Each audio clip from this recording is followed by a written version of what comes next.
নাম লিখবেন আগে, টাকা নেবেন, তারপরে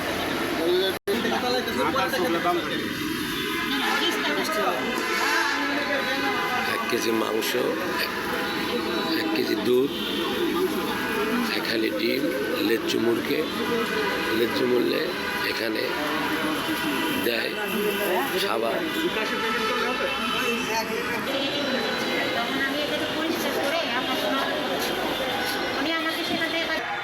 মাংস 30-35 কেজি নিয়ে আসি, ডিম আমাদের 200-300 আনা হয়, আর দুধ হচ্ছে 20 লিটার 25 লিটার, যখন যেটা পাই এইভাবে দিয়ে।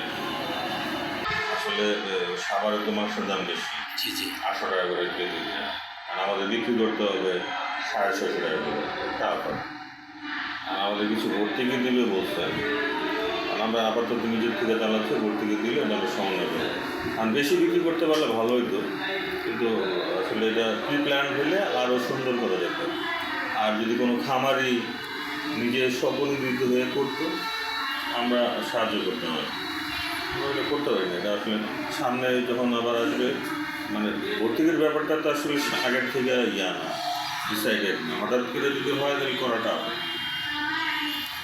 ইচ্ছা যতটা আছে অতটা সমর্থন তো হচ্ছে না। আরও বেশি ছিল, কিন্তু আসলে ধন্যবাদ আপনাদের। মুখ খারাপ করা লাগে। আর ভ্যাকসিনটা কিনে নেবেন, কিনে 3 বার মারবেন। কোন জায়গায় কিনুন স্যার? আপনি এর আগে কোথায় ছিলেন? আমি এর আগে ঢাকাতে ছিলাম, ডিএলএফ। ওখান থেকে এখানে আসছেন কতদিন হয়েছে? 1 বছর 4 মাস। আপনি আসার পর থেকে আপনি এসে কী পেয়েছেন? আপনি আসার পর থেকে কত উন্নতি হয়েছে এখানে? কী ধরনের পদক্ষেপ আপনি গ্রহণ করেছেন?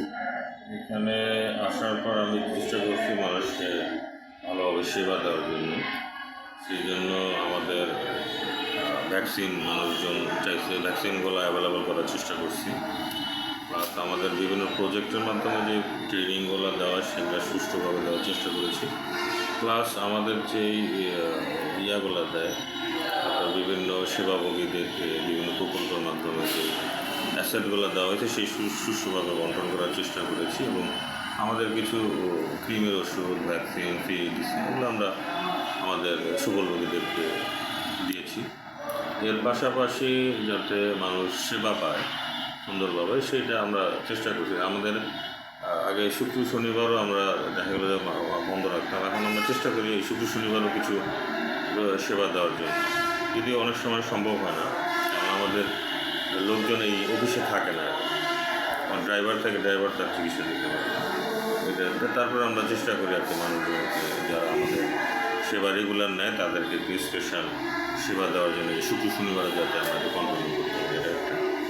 আরটা হচ্ছে যে রমজান মাসে আমরা দুধ, ডিম, মাংস যাতে সুলভ মূল্যে পাই, সেই জন্য আমরা খুব অল্প পরিসরে একটা ব্যবস্থা রেখেছি, সেইটা একটা উল্লেখযোগ্য দিক। এছাড়া আমরা পিপিআর নির্মূল এবং খুরা রোগ দমন এই প্রকল্পের আন্ডার আমাদের ছাগলের পিপিআর ভ্যাকসিন আমরা ব্যাপকভাবে খামারে, যে ছাগল খামারি বা ছাগল যারা পালন করে তাদের মধ্যে করেছি, এবং সেটা সম্পূর্ণ ফ্রি অফ কস্টে, যেহেতু আমাদের প্রকল্প থেকে ফ্রি ভ্যাকসিন দিয়েছে। এবং এটা একবার হয়েছিল আমি আসার আগে আমরা 2বার করছি, যার ফলে এখন আপনি দেখবেন যে ছাগল পিপিআর জনিত কারণে মৃত্যুবরণ নাই বলেছে। এটার ফলে আমাদের ছাগলের পপুলেশন বাড়তেছে এবং মানুষ ছাগল পালনে আগ্রহী হচ্ছে। এছাড়া যারা দুর্বল মানুষ, বিভিন্ন রকম অ্যানিমেল লালন পালন করে, তাদের এই অফিস থেকে আমরা আমাদের সরবরাহকৃত যে ওষুধগুলো আছে সেগুলো আমরা দেওয়ার চেষ্টা করি। আমাদের ওষুধ চাহিদার তুলনায় অপ্রতুল, তাও আমরা চেষ্টা করি এই সেবাগুলো দিচ্ছি। প্লাস আমাদের যদি কোনো ক্যাম্পেইন থাকে বা স্পেশাল কোনো প্রোগ্রাম থাকে, সেগুলো আমরা আমাদের খামারিদেরকে নিয়ে পালন করার চেষ্টা করি। যেমন আমাদের র্যাবিস ডে থাকে, মিল্ক ডে থাকে, আমাদের এগ ডে থাকে, এই ধরনের প্রোগ্রামগুলো এবং জাতীয় প্রোগ্রামগুলো খামারিদের নিয়ে পালন করার একটা চেষ্টা করি। এরপরে কি আপনার এই কোথাও অফিস করবেন? আপনার প্রমোশন হলে কোথাও অফিস করবেন আপনি? প্রমোশন হলে যেখানে দিবে সেখানে আমি আমার দায়িত্ব পালন করবো। আমরা যেহেতু সরকারি লোক, আমাদের সরকার যেখানে আমাদের দায়িত্ব দিবে সেখানে আমরা আমাদের দায়িত্ব যেটা দিবে সেটা আমরা সুন্দরভাবে পালন করার চেষ্টা করি। ধন্যবাদ।